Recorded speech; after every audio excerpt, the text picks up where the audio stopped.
오늘 출애굽기 18장 1절에서 12절 말씀 같이 교독하도록 하겠습니다. 모세의 장인이며 미디안 제사장 이드로가 하나님이 모세에게와 자기 백성 이스라엘에게 하신 일, 곧 여호와께서 이스라엘을 애굽에서 인도하여 내신 모든 일을 들으니라. 모세의 장인 이드로가 모세가 돌려보냈던 그의 아내 십보라와 그의 두 아들을 데리고 왔으니 그 하나의 이름은 게르솜이라. 이는 모세가 이르기를 내가 이방에서 나그네가 되었다 하며, 하나의 이름은 엘리에셀이라. 이는 내 아버지의 하나님이 나를 도우사 바로의 칼에서 구원하셨다 함이더라. 모세의 장인 이드로가 모세의 아들들과 그의 아내와 더불어 광야에 들어와 모세에게 이르니 곧 모세가 하나님의 산에 진친 곳이라. 그가 모세에게 말을 전하되 내 장인 나 이드로가 내 아내와 그와 함께한 그의 두 아들과 더불어 내게 왔노라. 모세가 나가서 그의 장인을 맞아 절하고 그에게 입맞추고 그들이 서로 문안하고 함께 장막에 들어가서 모세가 여호와께서 이스라엘을 위하여 바로와 애굽 사람에게 행하신 모든 일과 길에서 그들이 당한 모든 고난과 여호와께서 그들을 구원하신 일을 다 그 장인에게 말하매, 이드로가 여호와께서 이스라엘에게 큰 은혜를 베푸사 애굽 사람의 손에서 구원하심을 기뻐하여 이드로가 이르되 여호와를 찬송하리로다. 너희를 애굽 사람의 손에서와 바로의 손에서 건져내시고 백성을 애굽 사람의 손 아래에서 건지셨도다. 이제 내가 알았도다. 여호와는 모든 신보다 크심으로 이스라엘에게 교만하게 행하는 이들을 이기셨도다 하고, 모세의 장인 이드로가 번제물과 희생제물들을 하나님께 가져오매 아론과 이스라엘 모든 장로가 와서 모세의 장인과 함께 하나님 앞에서 떡을 먹으니라. 아멘. 오늘의 제목은 복음이 전해져야 되는 이유라는 제목으로 말씀을 나누려고 합니다. 아멜렉과의 전쟁, 이방인들과의 첫 번째 전쟁이죠. 이 첫 번째 전쟁을 승리한 이스라엘 자손들의 진영으로 누가 찾아오냐면 모세의 장인이 찾아옵니다. 모세의 장인이며 미디안 제사장인 이드로가 모세를 찾아온 사건이 오늘 이제 본문의 주요 사건이 되죠. 성경은 모세와 미디안 제사장 이드로의 관계가 장인과 사위의 관계라는 것을 분명히 기록하면서 모세의 장인 이드로가 하나님이 모세에게와 또 하나님의 백성 이스라엘에게 하신 일, 즉 여호와께서 이스라엘 자손들을 애굽에서 인도하여 내신 모든 일을 듣게 합니다. 들었다는 단어의 시제는 이게 미완료예요. 그래서 이게 한 번 들었다는 게 아니라 계속 들었다는 거예요. 계속 들을 수 있는 기회가 될 때마다 하나님이 애굽에서 어떻게 이 이스라엘 백성들을 구원하셨고 또한 홍해를 가르고 지금까지 모세와 그의 장인 이드로가 만나기 전까지 있었던 일을 계속 수시로 얘기하고 또 들었다는 얘기죠. 출애굽기 1장부터 17장에 이른 이야기를 들었다고 얘기할 수 있죠. 어쩌면 모세가 자기가 애굽으로 출발했던 일, 어쩌면 또 자기의 과거가 애굽에서 어땠는데 라는 이 모든 것들을 이들은 들었을 겁니다. 하나님이 자기 백성을 구원하시는 이야기를 들었다는 겁니다. 이야기가 뭡니까? 바로 복음이죠. 기쁜 소식인 거예요. 하나님이 자기 백성을 구원한다는 것이 바로 기쁜 소식, 바로 복음이죠. 사실 이드로가 모세를 찾아온 목적은 이 복음을 들으려고 찾아온 게 아닐 수도 있습니다. 왜냐하면 지금 모세 아내 그리고 모세의 아들들이 모세하고 이렇게 떨어져 있었습니다. 그러니까 원래 목적은 이랬을 겁니다. 모세의 장인 이드로가 모세가 자신에게 돌려보냈던 자기 딸 십보라와 아내죠, 모세 아내, 그리고 두 아들 게르솜과 엘리에셀을 이제 데리고 오게 되는 겁니다. 모세가 장인 이드로를 떠나가지고 애굽으로 가서 그의 백성들을 구원하기 위해서 이렇게 미디안 목동으로 살았죠. 한 40년을. 미디안 족속의 제사장, 지도자 이드로의 사위가 돼서 한 40년 동안은 뭡니까? 미디안의 목동으로 이렇게 살았던 모세가 이제 자신의 동포를 구원하기 위해 이렇게 뭡니까? 애굽으로 떠날 때 장인에게 다시 돌려보냈던 모세의 아내 시보라와 두 아들 이제 게르솜과 엘리에셀을 이제 다시 모세에게 데리고 온 겁니다.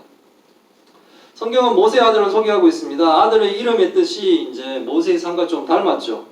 첫째 아들 게르솜은 모세가 이방에서 나그네가 되었다는 겁니다. 애굽의 왕자에서 미디안 사람에게 겨우 이제 붙어서 겨우 이제 삶을 살아가는 그 40년의 삶이 참으로 이제 힘들죠. 뭐 처음부터 목종이었으면은 별 느낌이 없을 수도 있는데 원래 삶은 이렇구나라고 생각하는데 이 사람은 애굽의 왕자였습니다. 참 은혜롭죠. 이제 저기 뭡니까? 그 노예의 아들로 태어났는데 장사가 40년 동안의 장사남은 애굽의 왕궁에서 살았다는 거죠. 근데 이제 결국은 이 모세는 그 애굽의 왕자로 사는 것을 버리고 뭐 광야로 나가게 됐습니다. 자기의 의지였다기보다는 하나님이 섭리하심이죠. 그것을 이제 다른 성경에서는 뭐 왕자의 지위를 버린 것을 굉장히 좀 높게 평가를 하기도 합니다만은 어쨌든 간에 모세는 지금 왕자에서 이렇게 뭐 미디안의 목동이 되는 이런 나그네 삶을 살았다는 거죠. 그리고 둘째 아들의 이름은 아버지의 하나님이 모세를 도와 바로의 칼에서 구원하셨다는 의미의 엘리에셀이 되는 겁니다. 비록 애굽의 왕자의 자리를 버리고 나그네가 되었지만 하나님은 그런 모세를 구원하셨다는 거죠. 하나님은 모세를 구원만 하신 것이 아니라 모세를 통해 뭡니까? 이스라엘 백성 전체를 구원하셨으니 엄청난 뭡니까? 사명을 모세에게 주셨고 또한 하나님이 모세를 통해 그 일들을 이루어 가셨습니다. 모세의 아들들의 이름과 우리 지금을 살아가고 있는 성도들의 삶도 마찬가지죠. 우리도 지금 뭡니까? 나그네 같은 이 삶을 살고 있죠. 성도는 하나님의 구원해 주신 하나님의 백성입니다. 근데 이 백성 되기 전에는 더더욱 뭡니까? 덧없는 나그네 같은 정착할 수 없는 나그네의 삶을 살았고 지금 구원받은 우리는 또 뭡니까? 하나님 나라가 갈 때까지 이 땅을 뭡니까? 나그네와 같은 심정으로 살아가죠. 그러니까 뭐 이 땅에 있는 재물 이런 데 사실은 크게 미련을 두지 않으셔도 돼요. 근데 이제 우리가 집착을 하면 집착을 할수록 뭡니까? 힘들어지는 거죠, 우리 삶들이. 이렇게 이제 고달픈 나그네 삶, 이 삶 가운데 하나님은 하나님의 백성들을 구원하셨는데 우리도 뭡니까? 구원을 받았죠. 모세가 고백했던 아버지의 하나님, 우리는 뭡니까? 아브라함의 하나님을 고백하는 이 모세.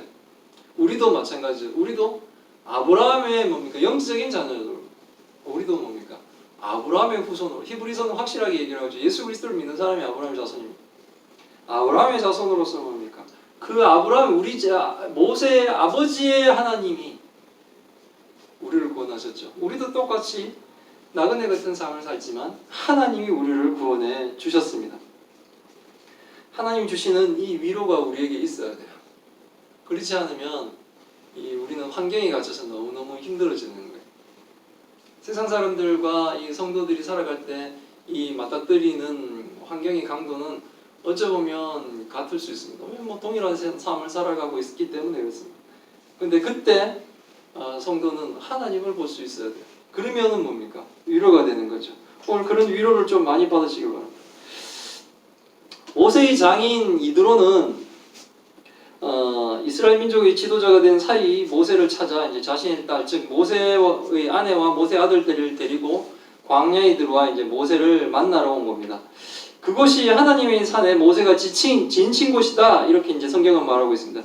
이것이 지금 가나안으로 가기 위해서 하나님의 계명을 받아야 될 중요한 산, 하나님과 이제 계약이 맺어져야 될 중요한 산인 이 시내산일 수도 있고 또 뭡니까?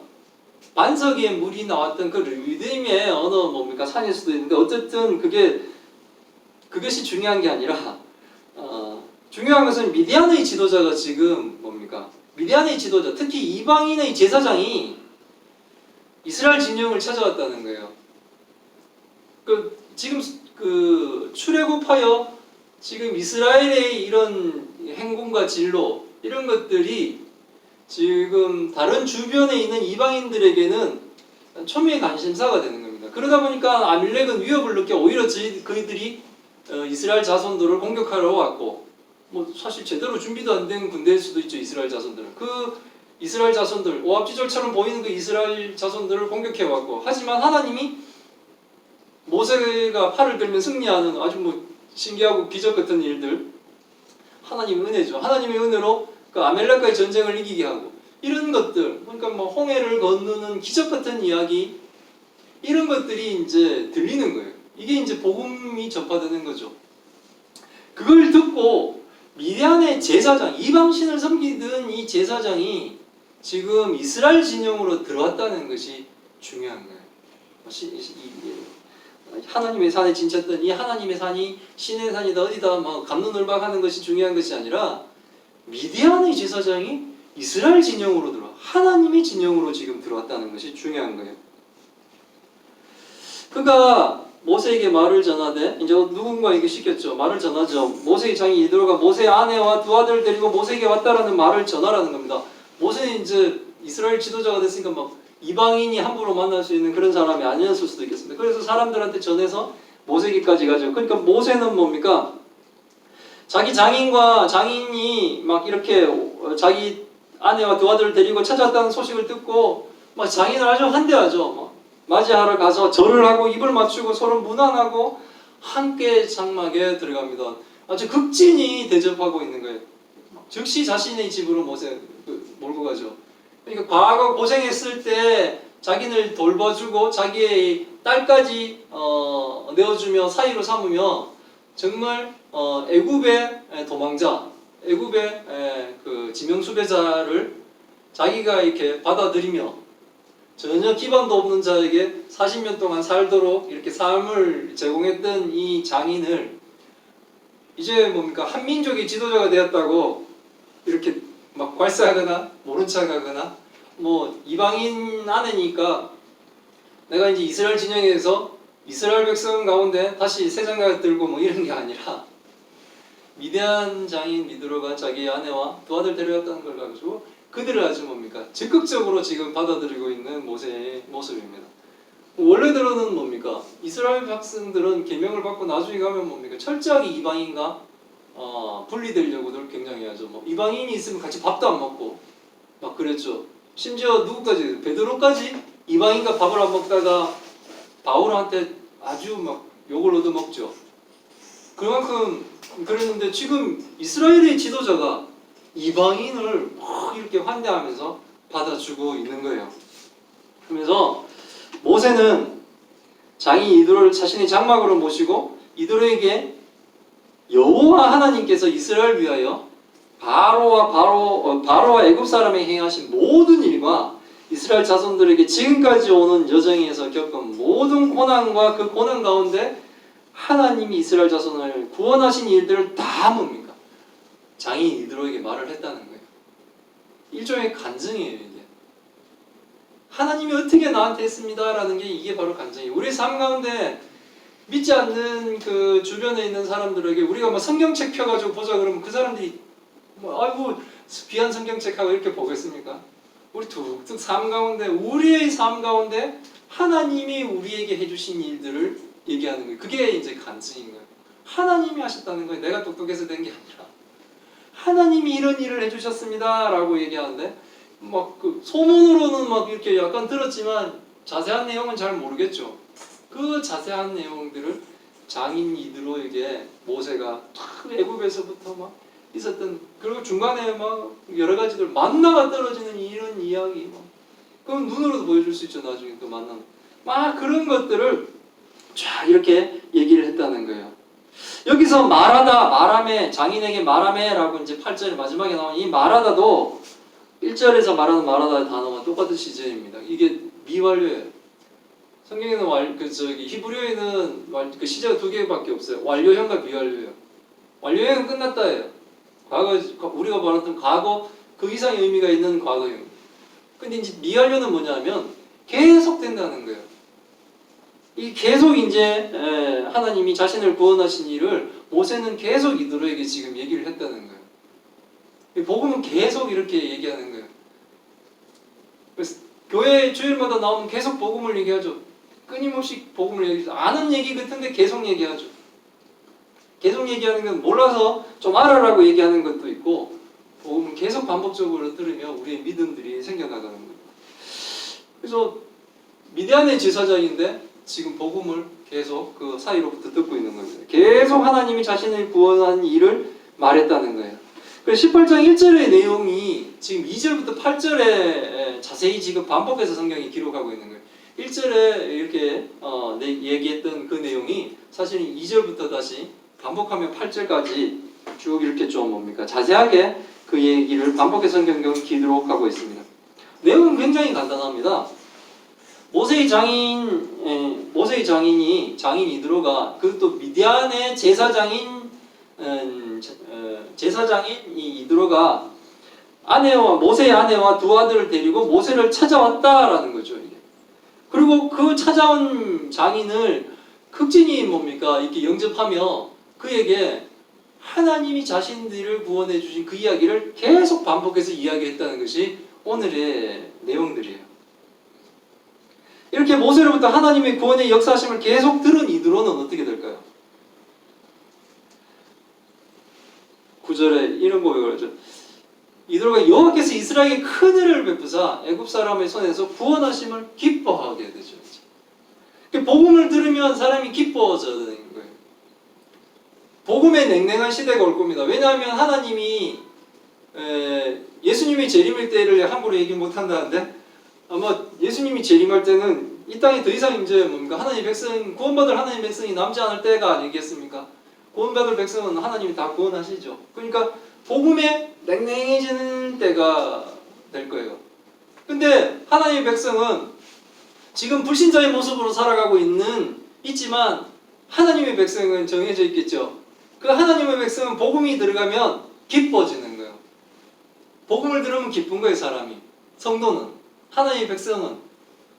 근데 그렇지 않고 냉랭하다는 거죠. 이제 하나님의 백성이 아닌 사람들은 냉랭하고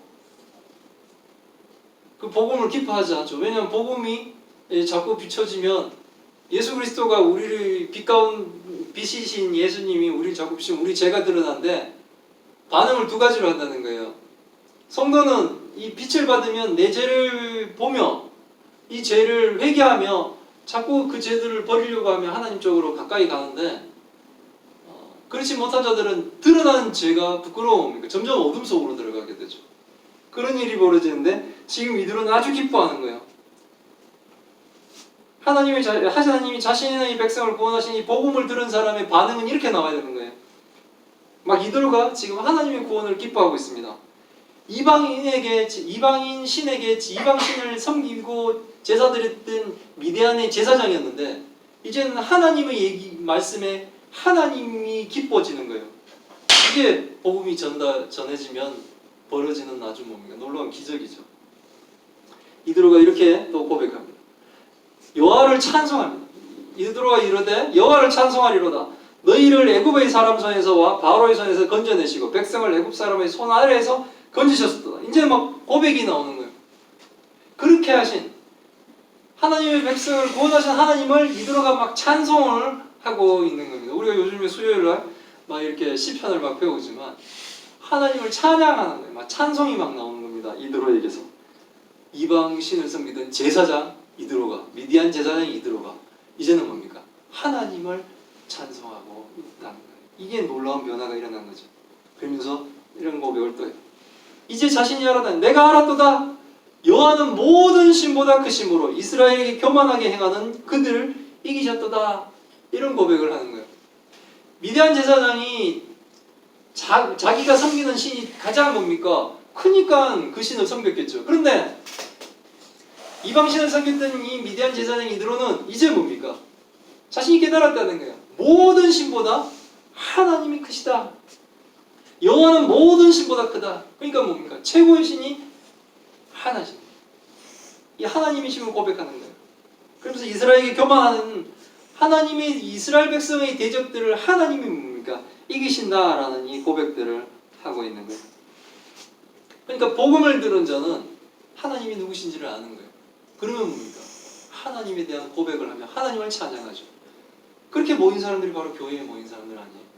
우리가 예수 그리스도를 알게 되고 하나님을 알게 되니까, 그러니까 뭡니까? 하나님에 대한 고백을 하죠.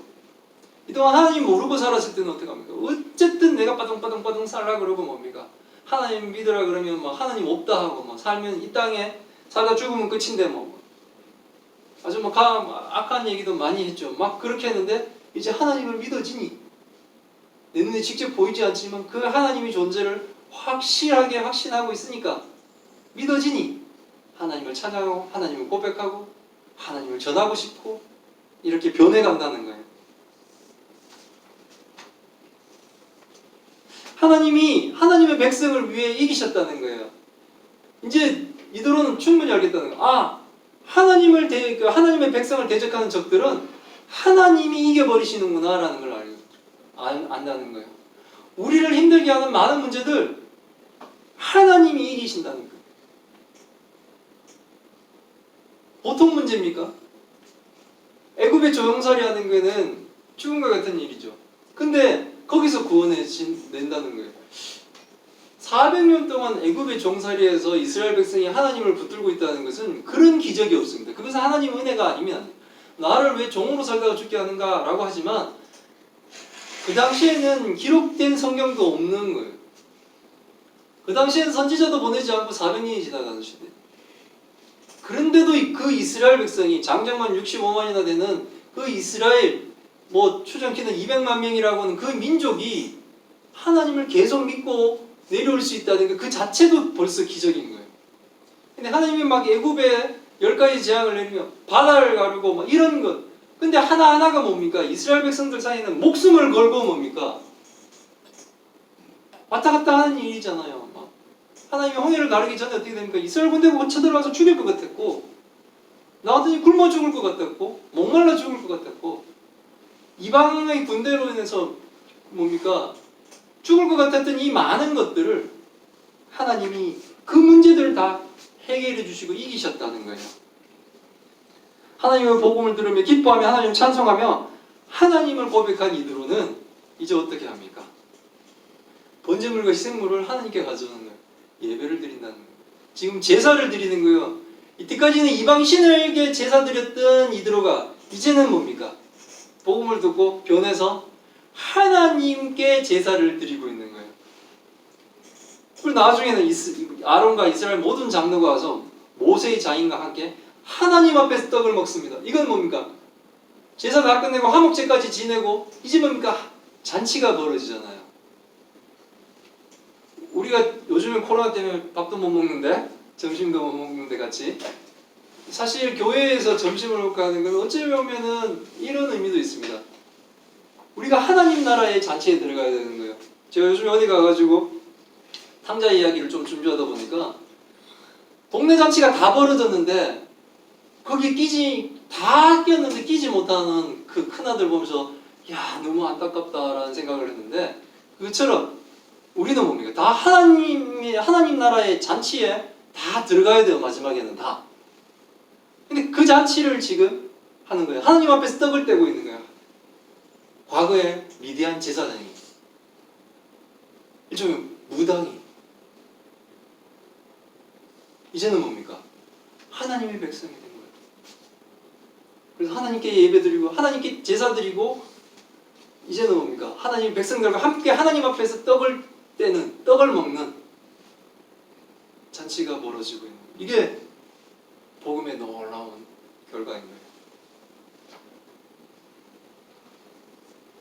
이제 이들어가 과거에는 뭐 어떻게 살았든지, 과거에는 뭐 이방인의 제사장으로 살았든지 말든지, 이제는 뭡니까?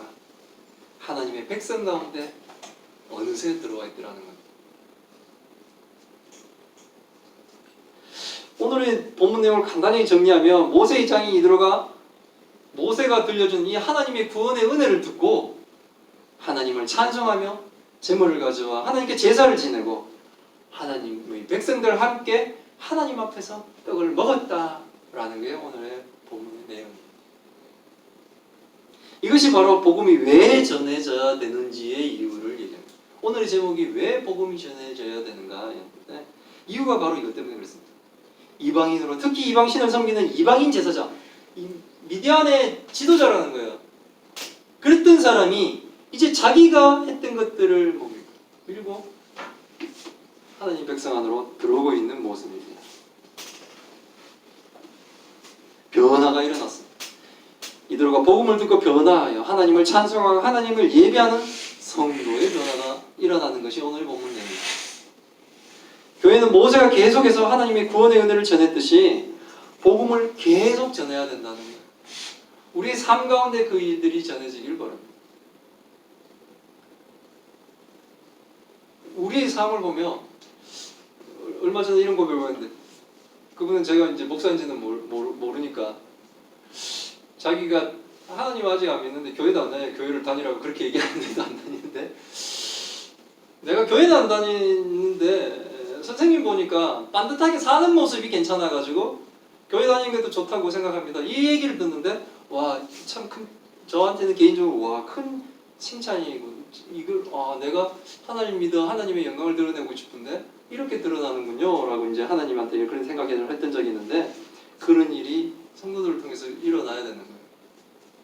성도가 가는데 맨날 분단만 이러고, 교회가 지금 뭡니까 막 세상을 양쪽 파로 막 나누고 이러는데 중간에 서면 안 됩니다. 교회는 그렇게 하면 안 돼요.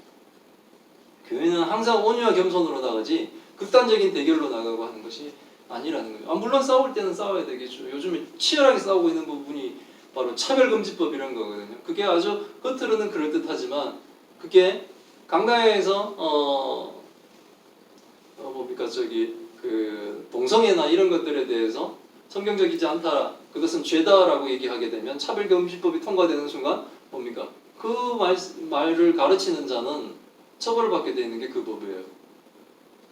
그래서 그 부분 살짝 빼고 뭐 법을 나가죠. 그거 하나 살짝 얻는 건 나중에 수정할 때 굉장히 간단합니다. 그래서 누군가를 차별하지 말자는 것은 다 동의하고 있지만, 그런 뭡니까 비성경적인 내용을 이제 법으로 만들어 교회를 탄압하려고 하는 것 때문에 그런 부분에서 우린 치열하게 싸우고 있습니다.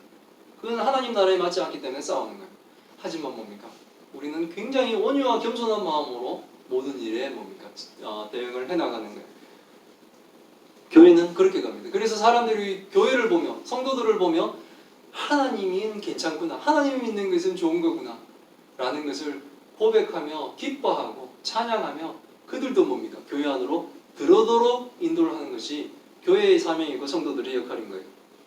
하나님 그 일을 하라고 우리에게 뭡니까 구원을 또 베풀어 주셨고 교회를 세우셨고 교회 공동체로 우리를 만나게 하신 겁니다.